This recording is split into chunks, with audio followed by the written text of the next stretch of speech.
বর্তমান সময়ে জিমেল চালায় না এমন লোকজন কিন্তু পাওয়া যায় না। তো আজকে আমি জিমেল সম্পর্কে বিস্তারিত নিয়ে আলোচনা করব এবং জিমেলে কি কি ফিচার হতে সবগুলো নিয়ে আপনার সাথে আলোচনা করব। তো প্রথম থেকে শেষ পর্যন্ত সম্পূর্ণ ভিডিওটি দেখুন এবং এই ভিডিওটি লাইক করে দিন এবং যারা আমার চ্যানেল নতুন চ্যানেলটি সাবস্ক্রাইব করে দিন। প্রথমে চলে যাব জিমেল অপশনে। জিমেল অপশনে যাওয়ার পর আপনারা দেখতে পাবেন প্রথমে এখানে লগো থাকবে।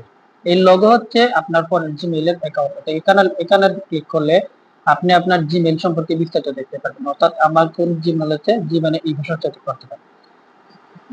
এরপরে দ্বিতীয় হচ্ছে এখানে আপনি আসবেন, এখানে থ্রি লাইন দেখা যাচ্ছে, সেখানে ক্লিক করবেন। সেখানে ক্লিক করার পর আপনি দেখবেন এখানে রয়েছে বিভিন্ন ধরনের অপশন। যেমন প্রথমে হচ্ছে অল ইনবক্স,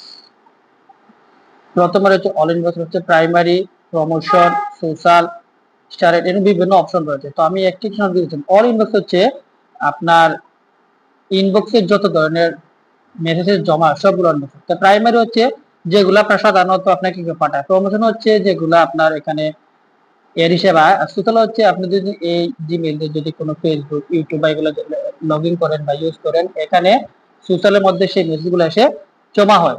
তো এরপর হচ্ছে ইম্পর্টেন্ট বলতে আপনি যদি কোনো কিছু ইম্পর্টেন্ট হয় সেটা সেন্ড বাটন হচ্ছে আপনি যে কাউকে যদি এখান থেকে জিমেইল থেকে ইমেল পাঠান তাহলে এটা সেটি জমা হয়।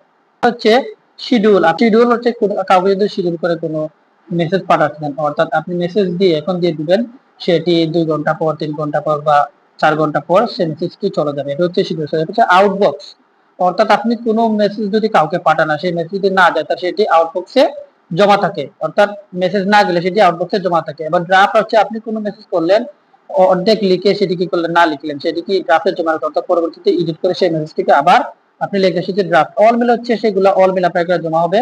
স্প্যাম হচ্ছে যেগুলা কোনো অবৈধ বা যেগুলো অহেতুক মেসেজ সেগুলো এসএমএস জমা হয়। আর বিন হচ্ছে আপনি যদি কোনো মেসেজ ডিলিট করে দেন সেই মেসেজটি বিনের মধ্যে জমা হয়। আপনি চাইলে কি বিন থেকে সেই মেসেজটিকে আপনার আবার কি করে রিকভারি করে নিয়ে আসতে পারেন।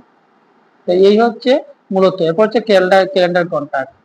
এরপর হচ্ছে ক্যালেন্ডার কন্ট্যাক্ট, অর্থাৎ আপনার তারিখ দেখাবে। কন্ট্যাক্ট হচ্ছে আপনার যে এখানে যে কন্ট্যাক্ট লিস্টে যে নাম্বারগুলো আছে বা যেগুলো সেগুলো সেটিংস সব কথা জানেন, এখানে আপনি আপনার জিমেল সেটিংস করতে পারবেন। তো এই হলো আজকে মোটামুটি জিমেল নিয়ে বিস্তারিত। আপনাদের যদি কোনো প্রশ্ন থাকে তাহলে আমাকে অবশ্যই কমেন্ট করতে পারেন।